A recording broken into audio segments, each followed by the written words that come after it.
Right, we are at the unit again. Last video I updated you, I was literally just like, sort of telling you what I'm going to do. So let's update. Yeah, looks like this now. So I need a torch, but it is dead. So we have taken the subframe out. Yeah, we've taken the subframe out because I need to swap it the turbo one, which is here. Yeah, the old subframe's out. All the arms and everything, all the ball joints, etc. Not too bad to get out, to be fair. This manifold, you can see it a bit better now, is a one for the turbo. Having a bit of a clearance issue, it ends up touching at the back of the head here, but it does fit. Just this corner for now. Picked the manifold up for 40 quid, which is pretty cheap. So I couldn't find a tubular one, but that does mean we have to change the water pump. So I've taken the old water pump off. Nice and easy to get to be fair. I've marked it all up where it's going to be. A bit moving in that actually. Yeah, I've got to order a new water pump for the turbo one, where it gives you more clearance, you know, like around this area. What else have we done? Almost it, to be fair. I've painted the old arms because they're in pretty decent nick. I need some decent like oven cleaner or some degreaser to clean this subframe. That's the old one there. Yeah, just been doing bits here and there. I picked up a turbo as well, but that is at home. Picked up a better condition V5 V6 grill, which actually has the mesh in and is not broken, which is nice. Picked up. So we already got a front strut brace, but from the same guy I got the turbo and the manifold off. He had a rear one, which I need, and also a front one, but they were 20 quid for the pair, so pick them both up. I'll probably just list the front one for sale, unless I just run that one and then sell the Vet Sports one. Not too sure yet. He gave me an alternator for free as well, which is nice. Got like a smaller GFB pulley on it. Pretty cool. New ball joints in there. Old heat wrap off the manifold. Yeah.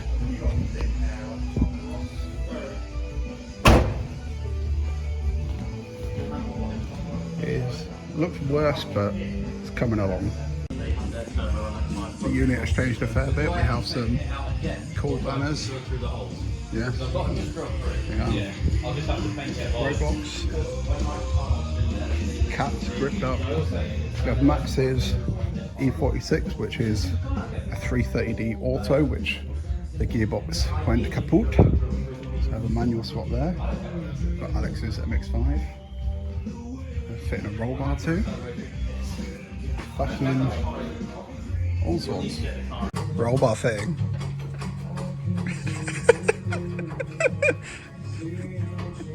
Right, so we have a red MX-5 which is owned by Alex. Hello. What are we doing to it today, Alex? Breaking it. No, we're fitting the roll bar, GCR3. I assume you're... Who's doing a video? Are you doing a video for your channel as well then? Oh, yeah. While we're filming this monstrosity, as you can see, we've been cutting very well. It fits. It fits. I might have cut a little bit too much out of it, but it does work. You won't see it. You won't see it. The carpet will go over it. I've had to take the soft top out. But yeah, Over there. it'll look good when it's in, maybe. No, it'll look sick. It's just a lot more work than it was a lot of expected, I work. guess. Yeah. So yeah, it should be fitted. And we just got to drill the holes for the bolts now, feed it through, and then yeah, it's all done. Apart from putting it all back. No more snappy neck when it rolls over. No more. Yeah, no more broken. Even though I probably will find a way to crash it really badly, but still, it looks cool. So that's the main thing. It does. I guess. Check your channel for how they did it. Yeah. You can check my channel. A comprehensive how-to on how to fit a GC, no, this isn't a GC how-to. Fabrications roll bar. This is a how don't, because it really was like. It's a how-to. Don't listen to it. This is probably how everyone does it, though, isn't it? Yeah, it's yeah. No, but like the tutorial. The real people do it. The people that actually do it that aren't filming a YouTube video do it exactly like this. In fact, this is probably a good job compared to this. But like, if you watch a YouTube video, doesn't mean everyone does it that way. They do. They always do. this is the standard way. It's just the standard way of just making it fit whatever cutting your flipping hands. way it painful works. picture. Yeah. Fine. Yeah, it looks cool though. You always cut the edges up and put some like rubber edge trim I'm around not it or gonna do something. that. That's what I said. It's gonna get some hammerite on it, and then that'll be good enough. So lovely. I'll update you when it's in. So this is the turbo I bought. It is. Let's see, it's a TGO4L. It's £40, which is nice and cheap. It's not really got any shelf play. It's off a Turbo 2000, but it has a damaged exhaust fan. So I need to get that removed. This one looks alright though, so I'll just buy a new stud for that one. Yeah, 40 quid though, can't complain. It's a genuine Subaru one. Taking the water lines off, so I'm not going to use them. Probably got an oil drain piece on it in the original feed, but I'm going to get an aftermarket feed. Yeah. So back at unit again. Before I show you the turbo, I managed to get that stud out. You may notice green bonnet again. So I was an idiot. I picked up this silver bonnet because, you know, turbo bonnet, grills, all that. I didn't realise it's all pre-facelift. So if you notice, where it goes around the headlights, it's quite a smooth thing, no body line. Facelift, body line, and then it just kind of like perks up there. So I'm a fucking idiot, and I had this bonnet sat outside, so it's ended up getting scratched. It's worse on this. I don't know if you can see, but there's like chips and stuff. So yeah, my own fault. I'm either going to try find a facelift turbo bonnet, or I might just buy a hood scoop and cut a hole in this bonnet, because then I don't have to paint it. Or if I can find a facelift bonnet in the right colour, I'll do that. But this car needs a whole paint correction anyway, so whatever. So last clip you would have seen me. I got trying to get the turbo stud out of this, the damp up stud. Sorry, it was a dickhead. Oh, God, there's no need to put this. There we are. I got it out, as you can see. Yeah, I just had to mole grip it. No, I used channel locks, I think, actually. No, pipe pliers. The ones where you adjust it with a little wheel. And it was still shit, I had to heat the fuck out of it. But it came out, and the threads look okay.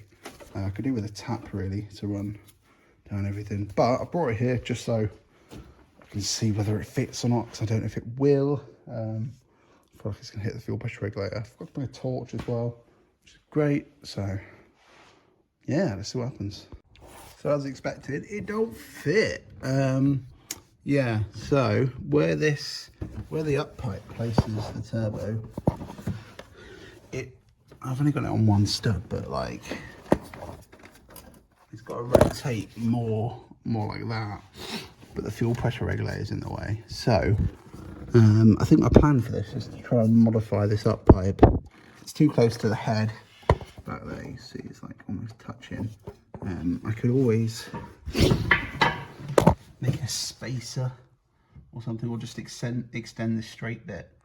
Actually, I'll probably have to do it at that end, maybe, because I don't know what the clearance of the subframe is. Yeah, so wedged. Stay there. Yeah, so it's just way too far forward. You could do it just being moved back. I feel like I should have. I'm wishing I just made my own up pipe right about now, because this is just annoying. But yeah, fuel pressure regulator's in the way. I mean, you could get away with bending that like that, which I think some people do, but yeah, then all this loom was in the way. That one needs relocating. And that one, O2 sensor one will probably be in the way as well, but I'm alright about that one for now, because it'll probably move. Yeah. So fucking, yeah, there's a transmission oil dipstick for a manual. Well weird. That's actually kind of cool. Yeah. So that's kind of a fail. Yeah, I'm going to read up a bit more. But I do remember reading about it clashing with things. So we'll see. we're going to move on to some more aesthetic things, because I've obviously drilled and done the holes for the rear arches. I'm going to do the fronts, so I need to get the bumper down from there because that's cut and it's already got a hole in, because that's the bumper the car the arches are from. So we'll slide that back on, bolt it up. Still waiting on water pump. I've pinned the tensioner at work. I've got a new belt coming as well, because this one doesn't look bad, but I found a belt for 30 quid. All the pulleys and stuff feel all right, so yeah, we're waiting on that. Right, so front arch, you see, obviously same colour as the bumper. This one still has a nut stuck in it, but it's actually kind of useful because you can line it up with the hole in the bumper and use it as a thing to set it there, and I can drill my holes. Other side, I think, no, that's not got one in, but obviously, oh, you can see the Allen key's stuck. I can at least line it up to that. Looks like they've tried to drill it out. I might try to drill that out. I think on these ones, riv nuts don't really work that well on plastic, so I'll be shit to get the bumper off though. I said just leave the arch liner out. I was thinking of just using the same bolts, but then just like a big washer at the back and a nut. That's my marking pen, but we'll see. Get the other side marked up. Do that one first. So that one's drilled out to a nice 7mm, so we can stick a riv nut in it. I can just locate it off the front one, tighten that one up, and then mark the rest of my holes, drill all the holes, and put some riv nuts in. Then we'll come back another day, you know, cut out the bit we don't need, that the arch covers. There you go. Obviously it's not tied down, but just got to push them along. It fits the body quite nicely. Using these like Allen keys that have got like a built-in washer. Then eventually when I last put these on, I'll get like a rubber trim piece to sort of seal, so it ends up leaving like gaps on the bumper, which is I don't really like, but hopefully the rubber should cover some of that. But yeah, let's mark these ones. That's one arch on. Looks a bit shit around with the bumper, but obviously that's just because it's not screwed in, but on the top it looks alright. Obviously with the riv nuts, they kind of sit on top of the wing, so it leaves a gap, but again, that rubber, I feel it, but yeah, looks alright. I was always kind of like an avid bin lid hater, but I do like some Subarus with these, so I think they should be alright once it's painted and you've got wheels that actually sort of fill the arch. But yeah, arch on, rear arch on, just to mock things up. I mean, I'll just put one of the underhands there because why not? That's the new grille I've got, and the green bonnet back on. Looks very wide. I'll put that one on. Yeah, that's kind of cool. Bet with fog lights. And there's a mesh in the middle, but yeah. I'm not a massive fan of how the rear arches sit. I mean, it's just kind of a part of being a four-door.